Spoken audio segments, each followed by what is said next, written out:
Okay, so I'm recording now. We're not going to hit stop. We're just going to plow through this, okay?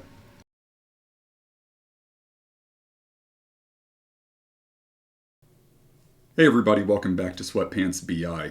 I have a lot of people who reach out to me on LinkedIn to tell me that they really like my Power BI designs, to tell me how I can fix my DAX, and also to tell me that they're in the midst of transitioning from a non BI career into a business intelligence career.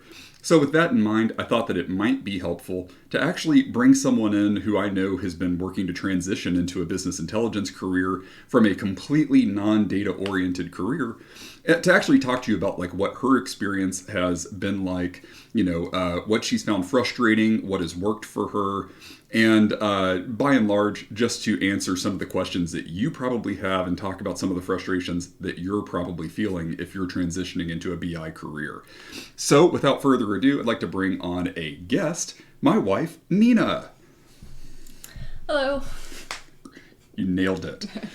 So, welcome to Sweatpants BI, Dr. Marijanović. Why don't you introduce yourself to the Sweatpants BI audience and talk a little bit about why you decided to transition to a career in business intelligence? Sure. Hey there, everyone. So I'm Dr. Nina Marijanović, and I worked in higher education for over 11 years. I worked in various capacities in student affairs, academic advising, graduate admission, and then towards the end of my time in higher education, I worked as an adjunct faculty member as well. Part of the reason why I chose to pivot out of my higher ed career was kind of twofold. One, some of the activities due to COVID that really negatively impacted higher education. And then secondly, I was just really starting to become really burnt out with my role. I didn't really see much opportunity for further advancement in the role that I was in, and I was looking for a role that had more opportunities for advancement, but also a role that was more challenging than what I was currently working with in any of my past roles.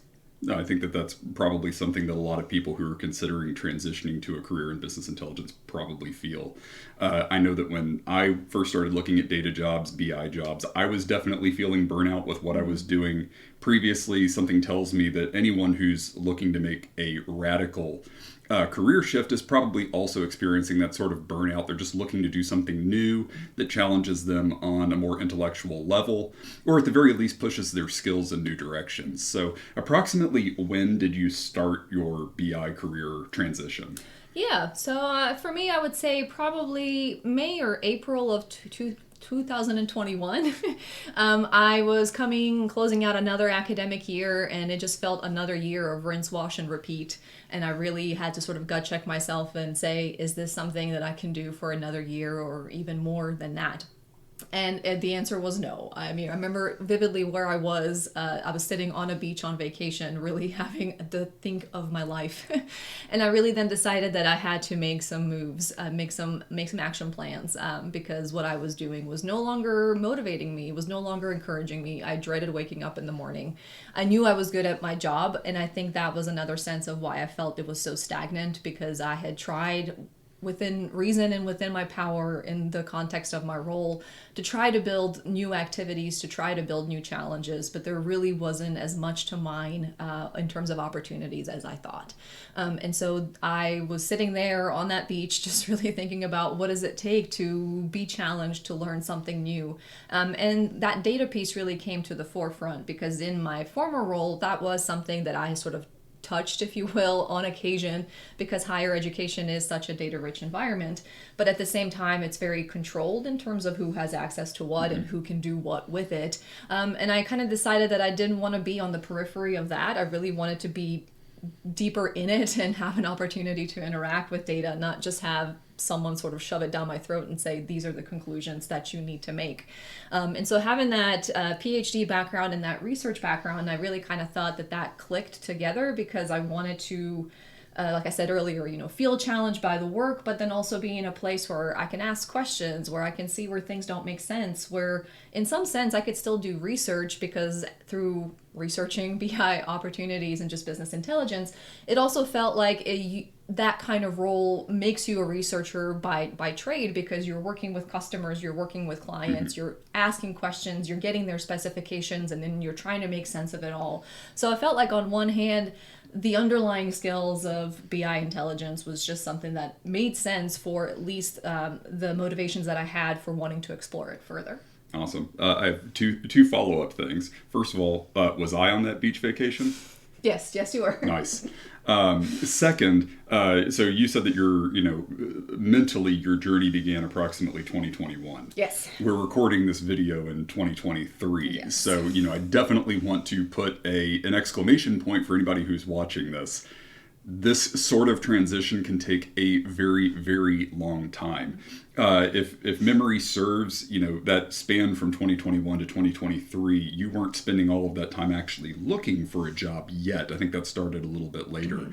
But, for those of you that are watching this, no, a 2-year time frame is not remotely unrealistic. It can take you about a year or so to start learning the fundamental skills that you need before you even start feeling comfortable to start applying for jobs. I mean, obviously, if you're making this transition and you don't have any skills whatsoever and you start just applying for jobs out of the blue, it's probably going to be a very rough road. Even though, if you're the kind of person that says, I just want to start applying for jobs now while I learn the skills, who knows, you might get lucky. But just definitely thought it was very interesting when you mentioned that, technically this whole journey mentally began for you almost 2 years ago. So, in that time frame, you obviously made this decision that you wanted to learn these new skills and transition into a new career. So what steps did you take to actually, start learning BI skills? Were there any, what skills did you focus on, and where did you try to learn those skills? So I did what any researcher would do, and not that you have to have that skill immediately, but I went to Google and I went to kind of figure out, if I want to make this transition, what are the resources available out there? So I just really started with online-based courses just to get the very basic introductions to a whole lot of different skills, SQL, R, Python, Tableau. I also leaned on you a little bit to talk to me more about options and career paths and skills needed.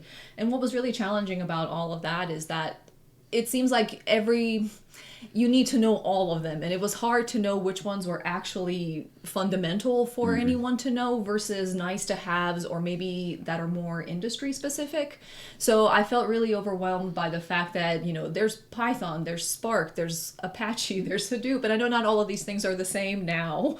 However, it felt at the time that it was all one giant cloud of words of tech things that one should know if you wanted to have any serious chance to even try to make it in this career path. So it was just really overwhelming, again, to just kind of step back and say, I can't conquer all of this, but I felt very competitive of I need to know all of this. And I still feel that way, but I've learned to just dial it back and really zero in just more at this current time on just getting far better at SQL and just DAX and Power BI. I've kind of made those two my big developmental platforms, and for right now I'm okay saying everything else can wait until I just understand the basics of this. Yeah, I remember the first 6 months or so of your career was pretty fun for me because every week it seemed like you'd gone down a new rabbit hole. I know how frustrating it can be when you're just putting your foot into BI and you don't know where to go. One week you were just like, I'm learning SQL and it's so exciting. And the next week you were just like, project management. And I was like, what? And then you were just like, machine learning, and then R, and then Python. And I was just like, just focus on SQL, focus on Power BI, focus on data visualization. Yeah, I mean, yes, some entry-level BI jobs. Definitely, it's definitely a huge plus, a huge feather in your hat if you know some of that Python. But I definitely remember stepping in several times to sort of put the blinders on you, just focus on these core skills, because every week you were down some new avenue, and you kept falling down the rabbit hole, so to speak. But it was fine, understandable. That said, if that was one frustration, what have you found to be some of the other most difficult or daunting challenges in making this transition? I think the other one was just trying to shift the mind frame of the career path I had led, and then trying to think of yourself as now this person who wants to be in this data path. And so specifically by that, I mean thinking about all the experiences I had in higher education and how I could convert that into a vocabulary and into a language that data people would understand. Because nothing on the surface of what I was doing could remotely be considered, I think, if you just read a very standard higher ed resume, could be considered, oh, this person has data experience or they have these data skills. And oftentimes as you Google about, career pivoting, it's always like, make sure that your resume matches the word patterns or the presentation style that you may see on these job postings. Yeah. And so it took forever, and I want to say I have a folder where I've kept all of these different versions of my resume. I think up to 12 different takes on revising my resume to try to bring about a 12-page higher ed CV in line to a one-page sort of very business data-oriented type presentation, and to really step back. And so I think that was just the other frustrating part, is sometimes you feel like you're really wordsmithing and spinning a bunch of experiences that have a data component underneath, but then it also sounds like you're kind of forcing it too much. So then it's this loop of like, this sounds desperate, or this doesn't sound authentic, or did I actually really do this? Like, am I just trying to spin for the sake of trying to make it past resume reader software? And then the other part to that is finding people to speak to who are doing this kind of role. That was something that another colleague of mine had recommended, was just informational interviewing, and I'm not the best person for just doing random networking reach out. Yeah. But I had to kind of get over that, honestly, and just make random LinkedIn requests and be genuine about, the messages that I was writing, and, make sure that, I guess, no one felt any pressure on what I was asking. Some people never responded, some did. But that gave me a chance to meet some folks who were kind of just starting out, and individuals who were a little bit more advanced in their roles, to just try to understand, what does today's BI landscape look like? Is it as competitive as it seems in some of the LinkedIn posts I had been seeing as I was growing that network as well. And I will say another challenge perhaps is just, people who really love LinkedIn and who love making posts. Sometimes you feel like you're not doing enough in terms of that digital presence of like, I need to be posting, I need to be engaging, and that just added an extra layer of like, there's only so many hours in a day. Yeah. And I know you can schedule LinkedIn posts, so maybe they're just really great about that. But it was just another layer of like, what you're doing does not seem sufficient. You need to be doing more. So I would say, in terms of like absolute strategy, the resume revamp revision is definitely one. I don't think there's any way to really escape that. And then two, I will say, in terms of just making sure that you don't feel overwhelmed, make it your goal to just reach out to like 1 to 2 people per week. Like, don't find anyone and everyone. Like, don't oversaturate in terms of your exposure, I would say, because if you have any sort of feelings of anxiety or just stress over the whole process, just doing small sort of goals per week, I think would really be helpful. Or just making you feel like you're still in charge and you're taking your own ownership, but you don't feel, I don't think, as overwhelmed by the whole process. Yeah, as someone who has sort of dipped his toes into the LinkedIn BI influencer waters in the past few months, I can tell you that like I've been doing business intelligence for almost a decade, and I routinely feel overwhelmed by how much content there are and how many people are posting all the time and posting really, really cool stuff. So I'm definitely sympathetic that it can be really, really daunting and intimidating when there's such an active and thriving community. And I feel like that has really taken off in sort of the post-pandemic era. I'm kind of mix up the questions that I am totally not reading from.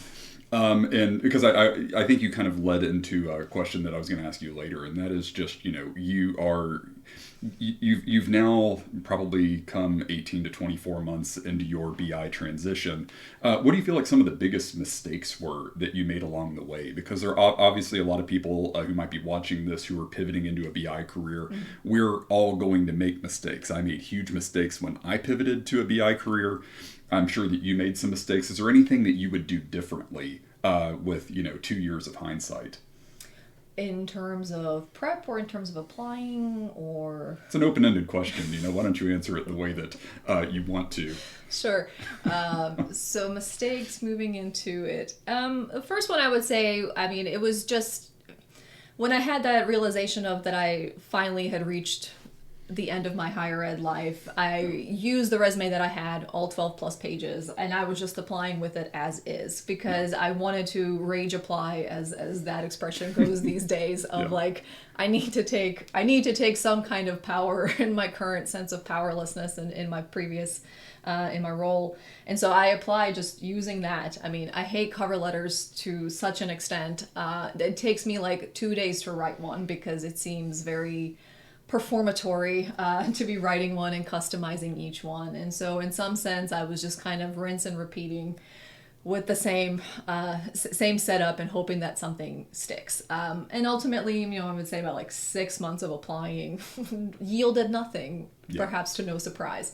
The other mistake I would say is probably not researching, again, the types of companies I was applying. Like I said, this was not very well thought through. It was just like, I need to do this.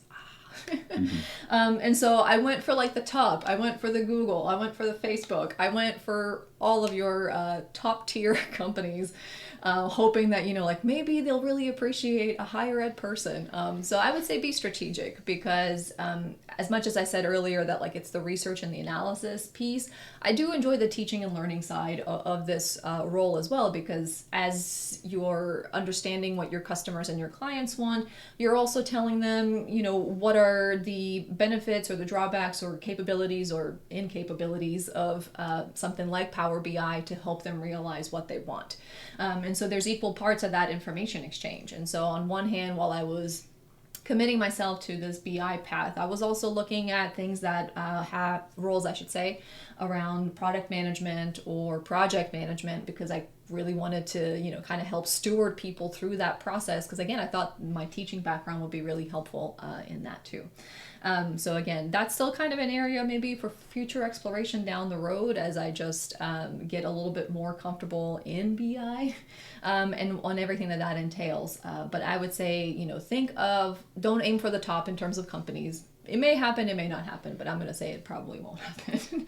It probably won't happen.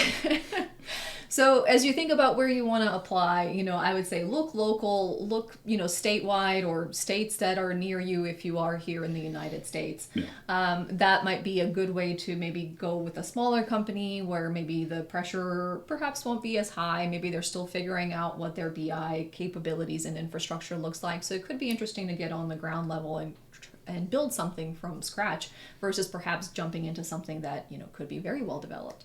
And then the other part is, again, just really, really look at that resume. And again, I know it can be very frustrating to have to come back to it time and time again and change those action verbs into some other action verb that seems to be the action verb of the day because now everyone's talking about it. But I think that sort of customization will help you practice also explaining your skills, especially if you're coming from a role that is not even adjacent potentially to BI, so that you can then be convinced of what you're saying and not feel like a fraud by any means, and know that what you're bringing are valuable skills into a totally different career path. Yeah, I think you touched on something that I would imagine a lot of people who might be watching this video who are pivoting careers can really relate to, and that is like kind of the rage applying. And I think that we would all love if we're unhappy with our current career path, or if we're unhappy or unsatisfied with our current employer, there is nothing that would be a better Cinderella story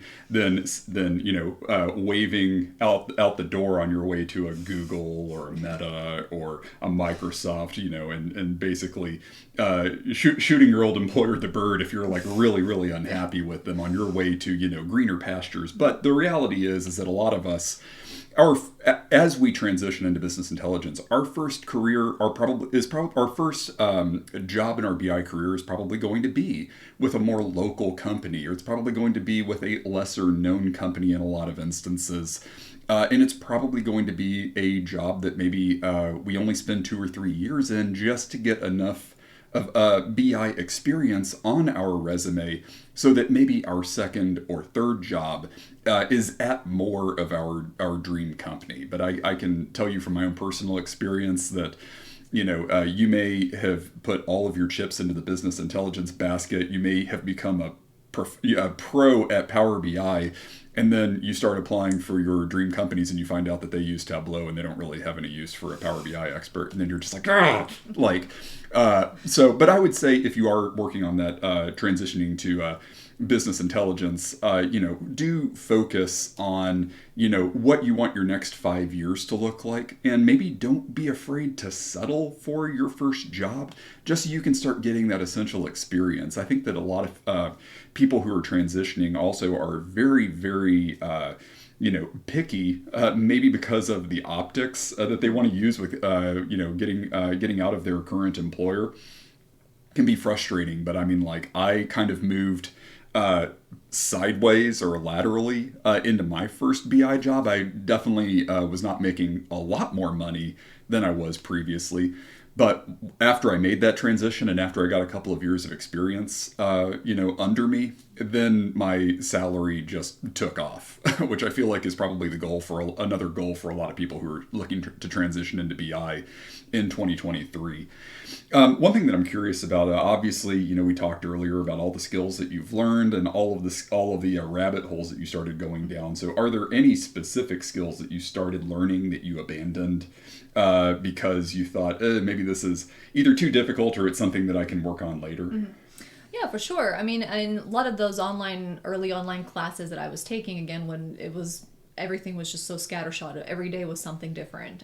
So for context, I had your standard 9 to 5, 8 to 5 kind of job, and then I would, commute back, we'd have dinner, and then I would spend the next hour and a half studying something. And so that's another thing I think would just be studying consistently. But to answer the question, I started in those random nights doing R, doing the Python, learning about all of these other pieces, Tableau as well, just because everyone was talking about it. And so I felt super ignorant, not knowing much about it. I've seen it in action in reports that I had seen at my job, or that I've seen at conferences because I had presented at a few.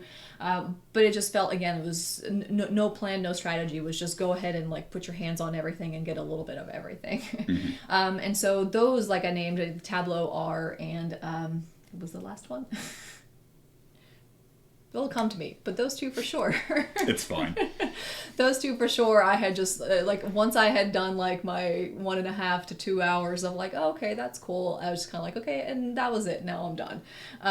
Because with Tableau, I mean, I really needed more time to sit down with it. I've immediately cross-reference anything where I got stuck with YouTube, which is a great method of learning. There's plenty of people who are doing things out there, but with not for Tableau, but I meant for content, for things to learn. So with Tableau, I mean, I went there, but everything was I just wasn't in a space of mind to hear it at that time.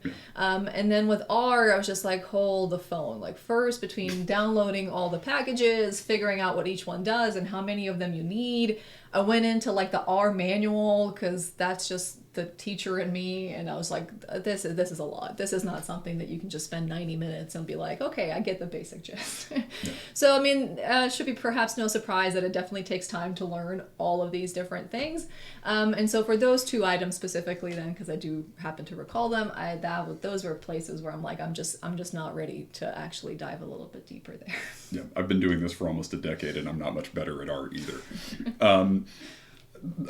So I am going to lead a little bit here. I do feel like your career transition or your pivot started to kind of turn a corner when you started focusing on building up your BI portfolio. Mm-hmm. So just wanted to know if you have any advice for people who are who either haven't started a BI portfolio, who don't know what a BI portfolio is, and kind of what was your experience with that? And do you feel like, more people started reaching out to you on LinkedIn? Do you feel like your resume started getting a little bit more traction in your job hunt once you had a portfolio established? Yeah. So the portfolio question, that's a good one because it wasn't something that I thought I needed. I think I was still in that rose-colored frame of if my resume looks awesome and I put in all the right words, it will be fine. And so at kind of your suggestion for what would it take to take a resume to the next level, I did start participating in some public challenges, specifically BI oriented challenges, to have an area to kind of do unguided projects, which really is what they are. And to then start kind of not just imbibing information through classes, but having applied ways to actually test it and take your notes and put it into DAX and see what happens. And if you get the little red error, bang on your keyboard and then go out there and try to find the answer. So I would say that was really a really great suggestion. And it was one, again, as I said, initially I kind of just balked at, because I'm like, how many more things do I have to do to like prove that I can do this job? And if you feel that way, the portfolio, I will say now, is definitely one that you shouldn't fight. It will take you time to build one, and it will take you time to put your best examples forward, because not everything that you make will be, I think, something that you want to showcase. I mean, you can certainly see skill growth if you want to do like a before and after, but for some of the first ones where you're just sort of, plugging graphics and plugging measures and things like that, I think, know yourself. Know that you're just kind of playing around and seeing what happens when you click on things. But the portfolio itself, I can say, I have maintained a few additional pieces as I've continued to learn and kind of try to advance the types of measures that I'm capable of writing. Plus also as I've gone back to look at more complicated data sets rather than just something that was pretty straightforward or very descriptive. So trying to go a little bit deeper in terms of that analysis as well. The other area in terms of like future development for myself would just be more of a SQL-based portfolio. As I mentioned earlier, SQL is still an area that I'm trying to work on. I'm great with the select star or select X, Y, and Z from where kinds of statements, but I need a lot more time and attention to take it further, past joins into subqueries, which still terrify me. And then, of course, anything to do with common table expressions and things beyond that. So know that, every time you sit down and do something, you're going to learn something new. But for me, that next horizon in terms of portfolio building is more complex SQL to kind of step it up a notch. Well, a few months ago, you didn't even know what CTEs were. That is also true, yes. But I do think, and granted, this is just one person's judgment, but, if you are looking to transition into a BI career, the first few jobs that you apply for, reasonably speaking, your resume is probably going to be among the weaker resumes. However, if you have a portfolio with just 2 or 3 really strong visual examples, and if you have a link at the top of your resume to that portfolio, people like me are going to click on that portfolio link before we even read your resume and make the evaluation that you are not qualified. I think that a portfolio is a great cheat, a great way to sort of level the playing field, because at the end of the day, if your resume, doesn't have a lot of the BI skills that I'm looking for, but I look at a couple of portfolio pieces that you've given me access to, and I'm like, this person's data visualization is amazing. There's so much potential here. You've reframed that conversation, especially for entry-level BI jobs. If you make yourself look like a diamond in the rough, and I've got stronger resumes from people who maybe are trying to demand top dollar and who want salaries up here, and who aren't giving me anything in the ways of portfolio, well, there's a lot more risk there for me as a hiring manager, spending more money to hire someone who's maybe unproven. Versus bringing in someone who I know maybe doesn't have as much experience, but their portfolio's rock solid. At the end of the day, what I tell people is your resume doesn't get you the BI job. A resume is just to get your foot in the door so that a company wants to have a conversation with you, maybe bring you in for an interview. Mm-hmm. That's why if you're just starting your Power BI or BI transition, having that portfolio piece is just going to make it so much easier, in my opinion, to help you land that interview. Mm-hmm. Once you're in an interview and in a room full of people, it's still going to be daunting and nerve-wracking, and you're going to have to close the deal versus other people that they might be interviewing who could know more than you. Mm-hmm. But once you get, an interview, your chances still go up drastically. No one has ever been hired just off of a resume in business intelligence. Mm-hmm. So as we start to wrap up these questions, what I'm curious about is, you've been on this journey for 18 months to 2 years. Do you feel like it's been worth it? I mean, it's still been a challenge. I feel like the skills I've learned are still valuable, especially kind of in today's market. And just, I feel like you see data everywhere now. What all different industries mean by data, depends on them. And so even in terms of higher ed, I feel like we are starting to appreciate what data means in the context of higher education. And some of and I mean, not some, I would say everything thus far that I've learned in terms of even the fundamentals of SQL, maybe even like moderate levels of SQL, plus all of the BI platform and the DEX. I mean, I can see that being very applicable to higher ed and into other industries as well. So, I mean, I would say it's not been a wasted 2 years by any means. But what I will say, and what I kind of alluded to earlier, is it's not just the time that it will take, it's also the discipline and the consistency in terms of your studying. Depending on, what your life looks like and your obligations, you may not have as many hours per day to dedicate to this kind of development. And so earlier I mentioned that, I would spend, 90 minutes 5 days a week, sometimes 6. I count the weekends. And that's possible because I, don't have many calls on my time, not a whole lot of obligation. And so I can put in that much time for this. But, if you're working, or perhaps you're not working, or you have caregiving duties, or just other things happening in life, try to find those little pockets of time where you can, and then that, will have an effect in terms of maybe what your overall timeline for transition also looks like as well. And to that end, especially can feel a little selfish perhaps to be taking that time if you have other things that fulfill you, or family and things like that, and so that can be a hard feeling to move past, because maybe you use those extra hours in the day to do other things that were engaging or fulfilling in other ways, but just know that I think ultimately, even with the transition happening, or maybe you change your mind but you still learned all this good stuff, knowledge is never lost. It's always good things to know, and maybe just this point in time is not the time, but you can always build on what you've been learning to then make a plan for the next time. Yeah, I think that your point about discipline is very well made. I think back to what I observed when you were first starting to learn this stuff, and you're someone who's very brilliant. You have a PhD. And I remember how frustrated you were trying to learn skills that made you feel stupid. Yeah, and I remember being there when I first started to learn this stuff. Those of us who work hard, and I'm more talking about you when I say people who are very intelligent don't always find it very easy to transition into skills that make us feel dumb again. We thought we left those days behind, and transitioning into something technical that's new, can make us feel like we're not worthy, like we're incompetent. And I've been doing this for almost a decade, and I still feel that imposter syndrome, even though I've been doing this for like 9 or 10 years, because I don't have a 4-year degree in like computer science or data analytics. I always feel like, I'm still an idiot and they're going to find me out. So one other question that I had for you, is do you feel like business intelligence is historically kind of male-dominated industry? Have there been any special challenges that you felt being a woman trying to transition into business intelligence and data? Yeah, I would say not especially in the sense, because I've seen LinkedIn influencers. I've had meetings with people across the gender spectrum, and I feel like the community overall is welcoming. Now, what could potentially happen when you make that transition, that's not something I can fully speak to just yet, in case there's just weird organizational dynamics that may influence what the job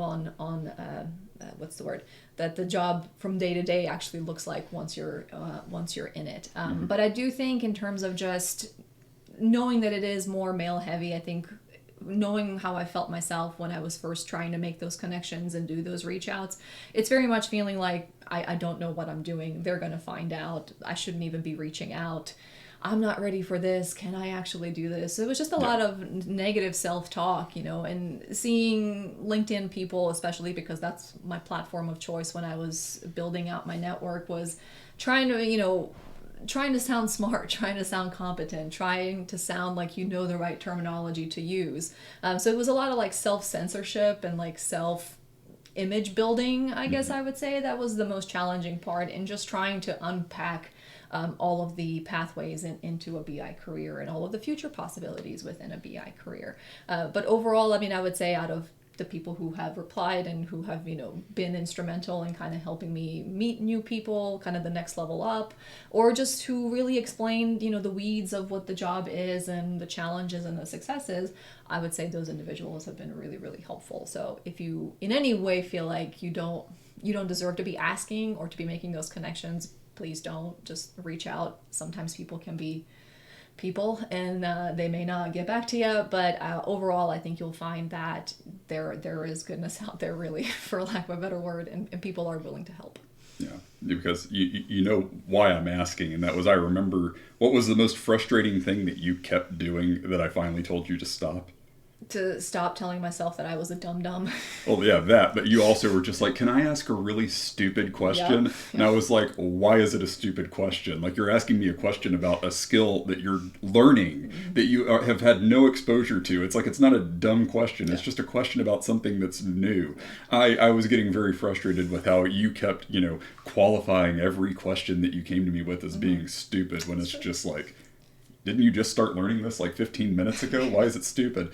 Yeah, so I was just curious what your perspective is, and I know that I've also, in it just being on LinkedIn, have observed there are a lot of women who are also trying to make this transition. There are a lot of amazing, brilliant women that are also posting all of their BI work. My male perception is that the industry is welcome, but I was very welcoming, but I was interested to hear your perspective on that as well. And I have noticed that some of the language you've used in your learning journey is different from how the language that I use about my own. I feel like I gave myself a little bit more grace and permission to live in that, being stupid with a skill that I was just starting to learn. Whereas I felt like you were getting very, very frustrated. The last question that I have is, have you had any luck finding that first BI job, as if I don't know the answer?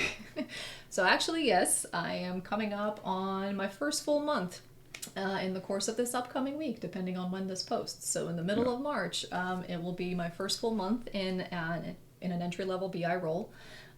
It's been a lot in the sense that it's a large organization, so it's just trying to learn a whole new level of terminology, and it's such a data-rich environment. I have used that expression now like a lot. But that's just been the challenge in learning, not necessarily just the vocabulary and the many corporate acronyms, but also just understanding where this particular team lives in the context of everything that they touch and handle. And then also, where does all this data hang out? Because a lot is captured, and it's just kind of a challenge to understand where it all lives and who is responsible for going to get it, and who do I go ask? Right. So it's just a documentation piece, I think, and that's something that after now a month in, and that I've continued to just Google and research on my own time of like, what all does data science do, and what all does data management do, and are these the same people? Could they be different people? Do they all live in the same space? That's just something that you're going to have to lean into. So I keep a journal, for lack of a better word, at the end of every workday, where I write down my daily confusion questions that I ask of my supervisor either the following day or during one of our weekly one-on-ones. And anytime I'm in a meeting and someone says something, I'm like, I'm going to write that down. Sounds like I need to order more journals. This one is digital, so no need for pencil and paper. Okay. But to our discussion earlier about feeling like an imposter, that is definitely still there. And for some of the things that I have sat in on in terms of meetings, these are conversations that this team has been having since like the middle of last year. So yes, you kind of have to give yourself the room of like, I'm just jumping in. I'm not supposed to know all of the history and the background for it. But again, my competitive side is like, get it together now. You need to figure all of this out now. And it's been stressful. I mean, I'm not gonna lie. I mean but that's just me. So I'm trying to be, just more forgiving to myself. Again, I'm stepping away from higher ed into something I have never seen before. And my little log of questions, helps me kind of contextualize my day, basically. And it also then helps me figure out what I need to Google versus what I may need to ask, because some of the acronyms could be very industry specific, and then some are just maybe more general usage. And it's just good experience for myself to like be teaching myself some more, so that I'm not overwhelming my team members and asking a whole lot of stuff. And they've been very nice every time I've asked and have given answers. Again, it's been a nice work group, nice team. But yeah, so a month in, I'm still working my way through. I have begun one project, and it's been nice to like jump into it and kind of rework some of the elements of the original one. And it's been a lot of investigation as well. Some of the DAX measures seem to be all over the place. Some I don't think are written as efficiently as they could be based on what of DAX I know. So it's been kind of nice to kind of feed that like inner Sherlock, I guess, and try to figure out what connects to where. It's fun, isn't it? It is, but it's also, you're hoping that you're not, messing up. Maybe this measure is written for a reason. Yeah. And so again, that question log I think would be really, really helpful. And it kind of feeds into the other recommendation is just documentation. That seems to be missing maybe industry wide, not just for where I'm at, but across the industry. So if you are interested or you feel a need to chronicle and to write steps down, I will say that would be supremely helpful. Even for folks who have grown up within the data industry, to know kind of what their predecessor may have done so that they can, have a little easier time maybe trying to make things more efficient, or for people who are coming in, totally external to the industry, to kind of give them, as much information as possible to understand what the project is or what its purpose is or who the owners of the project are. And so I would say, I think across the board, from at least my experiences, the documentation needs improvement. There's no documentation anywhere. It's honestly, it occupies the same realm as like Bigfoot and UFOs, the Loch Ness Monster, and documentation on BI projects. Yeah. Thank you so much for coming in and speaking to the Sweatpants BI audience. My final question, I guess, is can I bring you back to do this again? Because this is actually a lot of fun. You were so nervous about this. You did amazing. I knew you would do great. Well, sure. Let's do 6 months in, and then we'll see how it goes from there. Okay. We'll follow up with you on how your first 6 months have gone. But yeah, thank you for checking out the Sweatpants BI video. Again, thrilled to have Dr. Nina Marijanović on the show with me. Kind of want to highlight real quickly a lot of the points that we made here. If you are just starting your Power BI transition, work towards having a portfolio ready. I think it's going to be a huge help to you when submitting your first resumes out there for jobs. I think Nina made the point. I think we may have given the audience the impression that they shouldn't go for the Metas and the Googles and the Microsofts. Do it. Go nuts. Yeah, apply. Sure, you can apply. Who knows? You might get lucky. But understand that is probably the exception rather than the norm. So, find companies where you think you can be happy, for definitely a few years while you kind of learn those skills, and start to work on your resume. At least in my experience, it took about 1 year to 2 years of, BI experience before, recruiters really came reaching out to me about opportunities. Some really cool opportunities came up that way. Unfortunately, a lot of them were going to require us to like move out to the West Coast or something, which I had it didn't interest me at all. So while I haven't personally taken advantage of any of those opportunities, I did have the opportunity to go out and interview at Amazon after about 3 years of BI work. We almost moved to Seattle, remember? Yes. Yeah, we stayed in Kentucky.